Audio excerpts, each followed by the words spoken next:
For many, many years now, it has been relatively easy for a man to access adult content. The only thing that he has needed is a device and an internet connection, with this giving him the ability to view an endless amount of pictures and videos. In recent years, however, a man can not only view pictures and videos of women doing different things, but he can also talk to these women for a certain fee. As a result of this, he can now have a virtual girlfriend experience. By seeing a woman's body and speaking to her, then he can believe that he is in a relationship with her. Due to this, in addition to experiencing pleasure, he can feel respected, loved, and connected to her. Naturally, experiencing these feelings is going to have a positive effect on his well-being.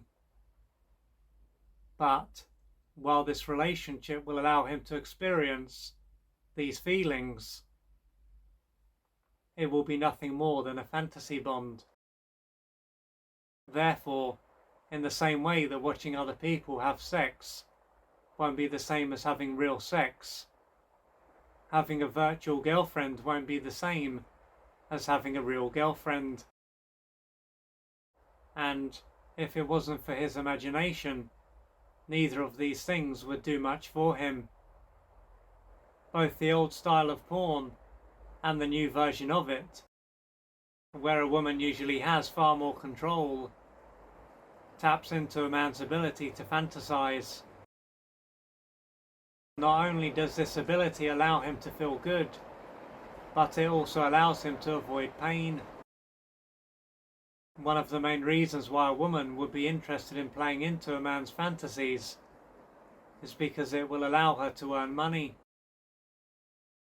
As to why she has gone down this path, as opposed to another path, can be due to a number of different factors. Yet, with that aside, there will be what has drawn a man to pay to see a woman's pictures, and perhaps to have a pretend relationship with her. In all likelihood, there was something that was going on for him that was painful, and this sent him down this route. So, by being able to create a reality that is not real, it allowed him to get away from what was actually going on for him. And although the days, weeks, and perhaps months have passed since he took the first step, it will still be serving the same purpose. What was getting him down before might not have changed, and it could be even worse than it was before. To keep what is going on at bay, he might have created a fantasy that was even more elaborate than it was to begin with. Now, when it came to why he went down this path, it could be because he is in a relationship that is not going very well. He is single and lonely, or his job is not very fulfilling, for instance. This fantasy relationship that he is in will also be a way for him to release tension. If what caused him to go down this path is even worse than it was before, this will give him a stronger need to carry on doing the same thing. With this in mind, sooner or later, what he is avoiding might become too much of an issue for him to avoid, and being caught up in a fantasy might no longer cut it. At this point, it is clear that even if the option wasn't there for a man to have a virtual girlfriend, he would end up doing something else in order to release tension and feel better. Therefore, to say that the platform that offers this option is a problem wouldn't be completely accurate. For a man in this position to no longer direct his time, energy, and resources towards something that is not truly serving him, he will need to face what he is avoiding. Of course, knowing this is one thing, it is another thing altogether to do it.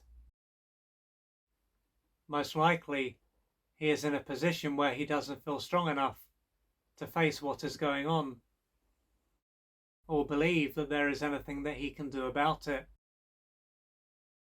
If this wasn't the case, he probably wouldn't have gone down this path to begin with. Assuming that this is the truth, it will be a good idea for him to reach out for external support. He can keep in mind that he has been doing the best that he can with what he knows. There is then no need for him to shame or blame himself. Ultimately, experiencing pain is part of life, and it can be a lot easier to avoid it than to face it. When it comes to how a man responds to his pain, what can play a part is what his early years were like. If, for example, his early years were anything but nurturing, he can carry a lot of pain. A natural outcome of this is that he will typically be pulled to things that will allow him to avoid how he feels. Taking this into account, if you can see that you are caught up in something like this, and that this is allowing you to avoid your pain, to avoid an area or a number of areas of your life, then it will be a good idea for you to reach out for external support, because you have been doing the best that you can with what you know. So as I said, there is no blame, no shame, but the sooner you reach out, the sooner you will be able to change your life. So do what you need to do, and don't suffer in silence. If you would like to find out more about the services that I offer, please go to www.oliverjrcooper.co.uk or email me at info@oliverjrcooper.co.uk, and I'm looking forward to assisting you on your journey.